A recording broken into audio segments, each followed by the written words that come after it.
The first question is, why do we need friends at all? Or how badly do we need friends? I think everybody understands that that we need friends. That's a stupid question to even be asking. The real question is why?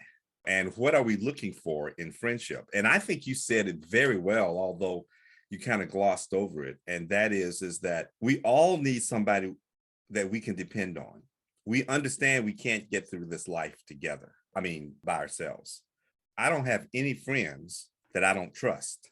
In order to become a friend of mine, I must be able to trust them. I must know that I can trust them in some arena, in some form or fashion.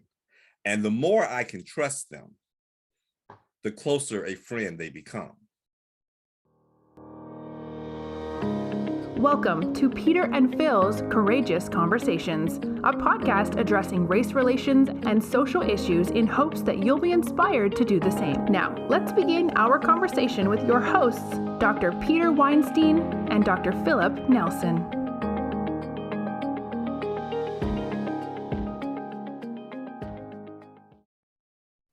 So, Dr. Weinstein, how do you determine your friends?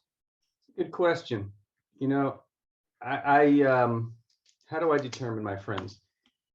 I think a lot of it has to do with just the ease of conversation, the comfort with just chit chat, and I think I can make friends fairly easily. And a lot of it just has to be the comfort in how they respond to my somewhat, let's just say, sarcastic cynicism and the dry humor that I have. If I can get people to laugh, they'll probably be a friend.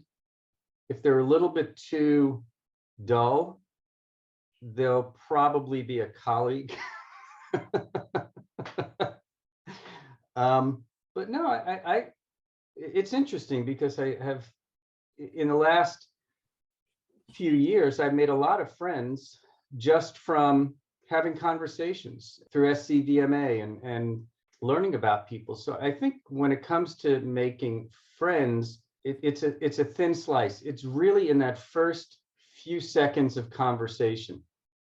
And if I can get them to smile, then I think, and part of the thing with masks is you can't really read people's facial languages, but even with Zoom, I think I can make friends just by getting people to smile, and that's really the first test. Is if they're willing to smile with me or laugh at me, like you do.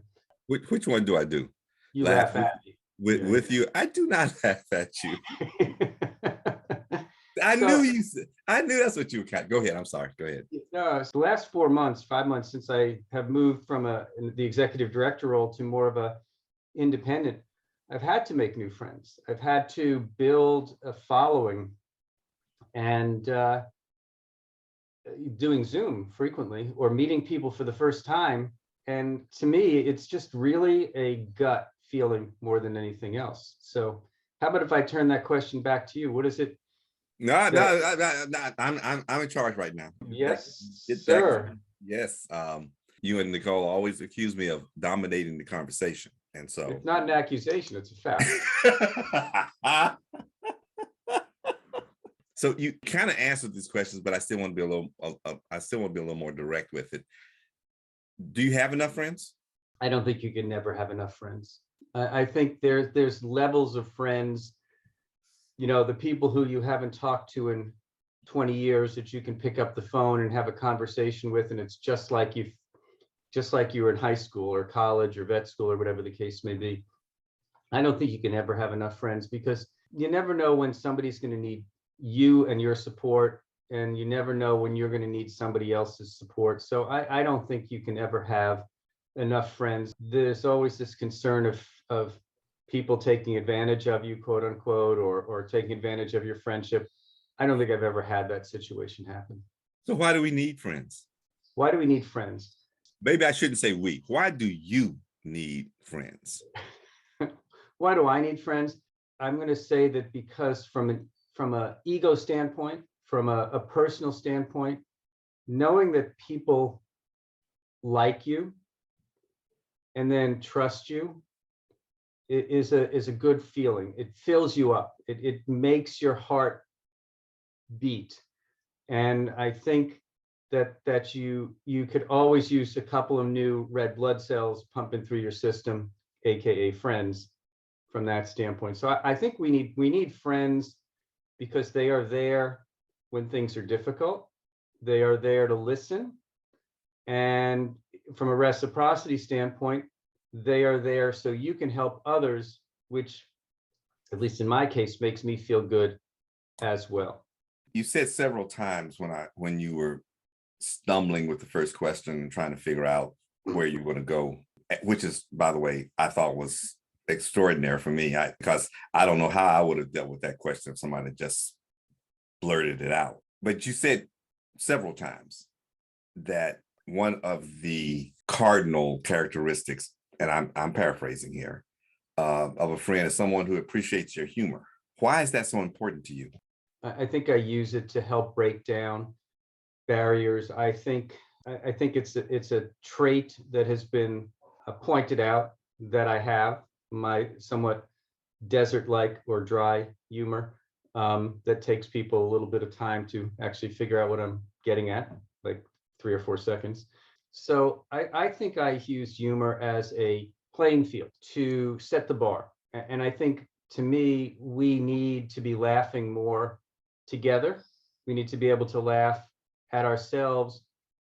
But just as was happening in our prologue before we started the actual conversation, where I made you laugh by one simple sentence, I think laughing together brings people together.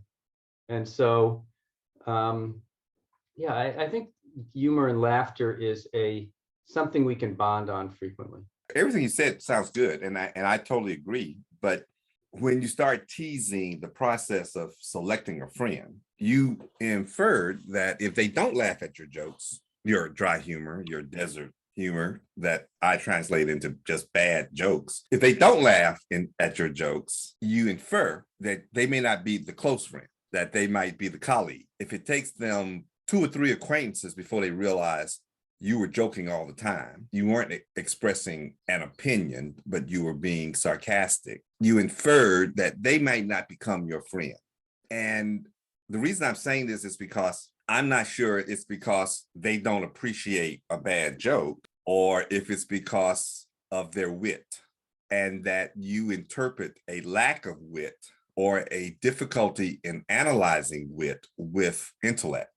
It has nothing to do with intellect. It has everything to do with, I think, my trying to find a common thread with which I am comfortable.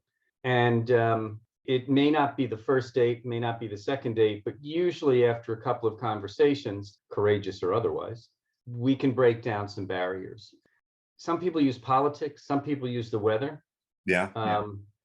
I tend to use dry, sarcastic humor to kind of as a thermometer. Now, it doesn't mean anything except that that's just my safety zone from that standpoint. I'm an extroverted introvert. Personally, the question you asked is probably really, really difficult because I'm not one to routinely go out and look for new friends. It happens in its own fashion, just because I'm sitting at the table with somebody and you kick up a conversation and all of a sudden there's a common thread and we get to laughing with one another or we get to talking. It's like I was the guy at the dance who would wait for the girl to ask him to dance and say, that's just because you didn't know how to dance. Yeah, and nor could I jump, but that's a whole different discussion. So actually I could jump. So I think it's not that I don't have friends that don't have a sense of humor. They probably took a little bit longer for them to get onto the friends list. And those friends who are listening to this, don't read between the lines. You're still my friends, even if you don't laugh at my jokes, just because Phil wants to give me a hard time right now. I got a feeling they don't care. I think your real friends know exactly what kind of jokes you tell and still put up with you. Like you. So You're making me sweat. Good, good. I just find it somewhat ironic that humor is such an important screener filter for you, and that your humor is a biting humor. I love the way you describe it, but when you use humor, you are usually using humor to soften a pointed edge in your belief system that you feel compelled to express. And it is nowhere near the bait that you have been describing about friendship. Right. Your humor is actually, if you want to be my friend, then you need to allow me to express myself on this topic, and you'll at least have to tolerate this opinion. And for me, it's the uncovering of a trap to see if people are going to step in it or not. It is much more deeper than just, can we get along? Can we laugh together kind of thing? Because, if you were just telling a joke, which you rarely do, I would understand it. But it isn't. It is part of your common conversation. And before you know it, we realize, oh, he was trying to be funny. At the same time, we realize, wait a minute, he just threw down the gauntlet. He just established his position. That is why your humor doesn't always come across. There's a passive aggressiveness to it. Exactly. So why do you pick your friends like that? As I noted, I don't find it easy to go up to somebody and say, hi, want to be my friend? Because that can get, that's the Harvey Weinstein in me. Sorry, bad joke. Ooh. Oh my God. Okay, go ahead. I'm sorry. Yeah, another one that just. Yeah, another one that's just okay. Don't forget to tip your waiters and waitresses. Yeah. It would be easy for you and I to make friends with anybody by going up to them and saying, hi, I'm Dr. Peter Weinstein. I'm a veterinarian. Tell me about your pets. You just started a conversation that you'll be sitting there listening to. But I don't do that. As I said earlier, I'm an introverted extrovert. When I have to be on, I'm on. When I don't have to be on, I'm off. And so to be put into situations, frequently, I just don't know how to start conversations. So I will kind of jump into a conversation with a one-liner to help test the waters, to just see where the room is, and then get integrated into a conversation from that way. It's my defense mechanism. It's what I use to deal with my lack of self-confidence in other ways, which I know you may find hard to believe, but. Hold that thought. My coffee's getting cold. I'll be right back. I just want to take a minute to thank Nationwide for their support and continue to appreciate their support that they provide, not just for our podcast, but for the entire veterinary profession. I like to walk real slow, so you think my house is twice as large as it really is. Oh, I am sure that you had to have moving sidewalks put in so you could get from point A to point B. Why do I feel like I'm applying for a Supreme Court justice position at the moment? I don't know. I think you're not used to my asking the questions. Usually the roles are flipped. And you didn't want to answer the question when I tried to turn it back to you. I tried to flip the script and it's like, no, today I'm in control. It's like, what makes today different than any other day?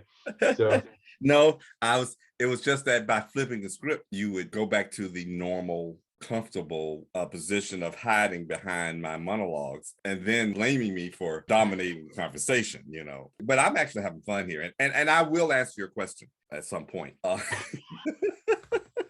We only have a couple hours. yeah. I know we only have a couple of hours. I find it interesting, and I think you're going to probably think about this for the rest of the week. The first question is, why do we need friends at all? Or how badly do we need friends? I think everybody understands that we need friends. That's a stupid question to even be asking. The real question is why?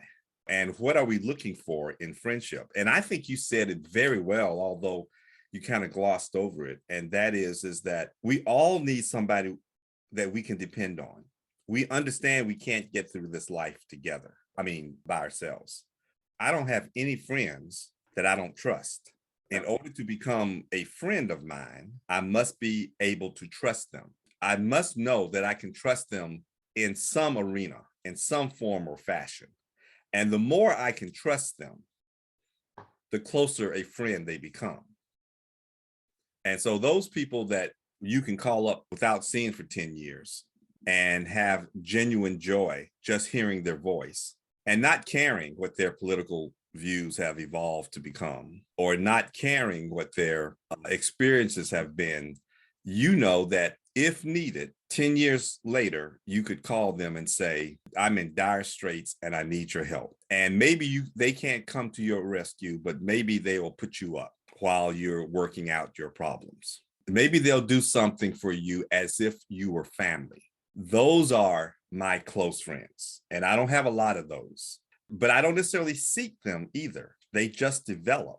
And I have been surprised in my lifetime that some people that I have not considered those type of friends have exhibited those traits toward me. And I have felt guilty that I did not know that they would go so far for me.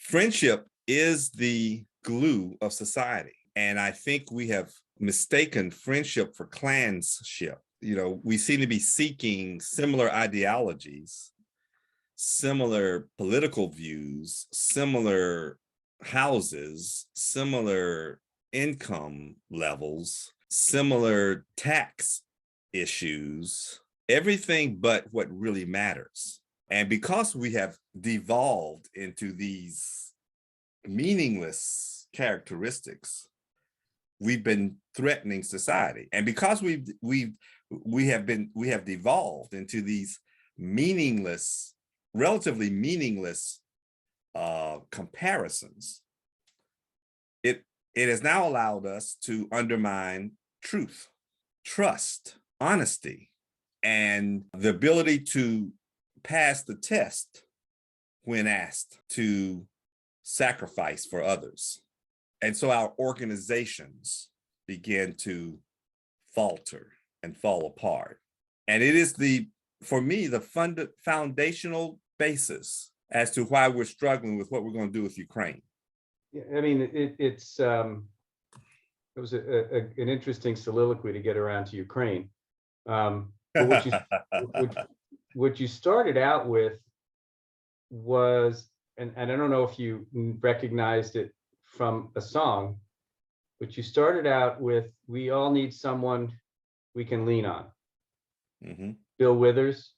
I know, I recognize, I didn't just say, yeah, but there are many ways we could have said what I said, but correct, yes. Yeah, and so I wanted to just sing along, you can lean on me.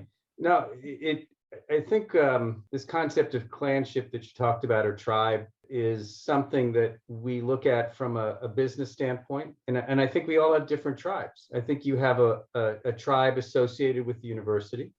You have a tribe of friends that are outside of the university. You may even have a religious group tribe. So I think these tribes provide us different needs from a friendship standpoint. I think the part of the problems that we're dealing with in the Ukraine goes into this concept of tribalism in a sense as well, in terms of protecting turf, surrounding yourself, like with NATO, with a group of like-minded people who hopefully can all come together and find a way to deal with a competitive tribe or a competitive clan, as might be the case. And you can go back and look evolutionarily and recognize that there has been a battle from a tribalism standpoint. And every tribal battle that I can think of has been for dirt. It's whether it's the Middle East, whether it's Ukraine, whether it was the United States, everybody is battling for ownership of something. And so the idea of trying to bring people together with a common belief, who you can call a friend, I think it's important. I think it's important to have friends. And I think what is happening more and more, if you want to use Ukraine as an example, is that Russia has identified what's left of their friends, and they have also further alienated people who might have been their friends. And and started to create even more of a gap between the different clans, tribes, etc. There's a definition of marketing that's getting people who have a need to know, like, and trust you. I think making friends is getting people to know you, then to like you, and then to trust you. So it's all about relationships. Basically, what you've been talking about since you asked me the very probing question about 26 minutes ago, is really all about relationships, isn't it? Yes, but I'm a very basic man, even though I have a twisted vocabulary. You know, I was sitting here listening to you parse the problem of Ukraine, and it wasn't my intent to instill an esoteric discussion on the Ukraine. So let's go back to friends, because this whole discussion about the Ukraine is so frustrating. You know, I'm trying to find a metaphor or an analogy, and it's like the high school bully. Yes. Who picks on the new kid that just got into the school and, you know, basically says, well, give me your lunch money. Right. And the prior regime leadership has to decide whether they're going to go to war with the bully to maybe make friends with this new kid on the block, and decide whether they want to go out in the schoolyard and have a battle. It's those type of classroom bullying type situations that friends find out where their friends are. To take your analogy, the new kid in the class that gets marginalized or attacked by the class bully is the perfect example of the culture of the class. Which culture is going to predominate? Are we going to let the class bully truly pick on someone who doesn't have any friends or hasn't had a chance to make any friends yet? You know, or is the class culture going to come through and say, give this kid a chance? If this kid is an asshole too, then he'll naturally gravitate to you. And you love the stories with the happy ending where the kid who's being bullied goes to karate class, becomes a boxer, and with the help of his cohort starts to be able to defend himself, so that he starts to have the confidence to be part of the group.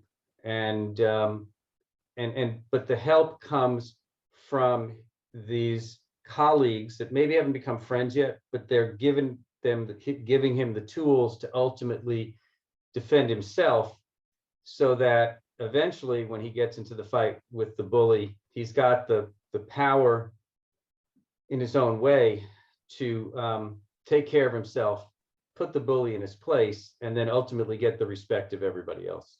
Yeah, boy. Once again, you have really, I'm not sure how to describe that comparison. I don't see that. First of all, we're not going to get high school or elementary students to think that way in our scenario. Secondly, regardless of what they know, it really does come down to how we feel about the situation. In this particular case, we're talking about cerebellar reactions to a situation. When the kids see a new classmate being beat up on in the playground, even if they're just standing around, they're feeling bad about it. Every time the kid gets hit, they're feeling bad about it. And if nothing happens, they feel guilty for the rest of the week. And if it happens the next day, chances are somebody's going to step up and say, that's enough. I'm not spending my play period watching you beat up a kid. And that's when the class culture actually steps up. That's when the class culture or the teacher's culture actually is represented. When they finally realize the teachers over there doesn't even know what's going on. If I don't do something, this kid's going to get another black eye.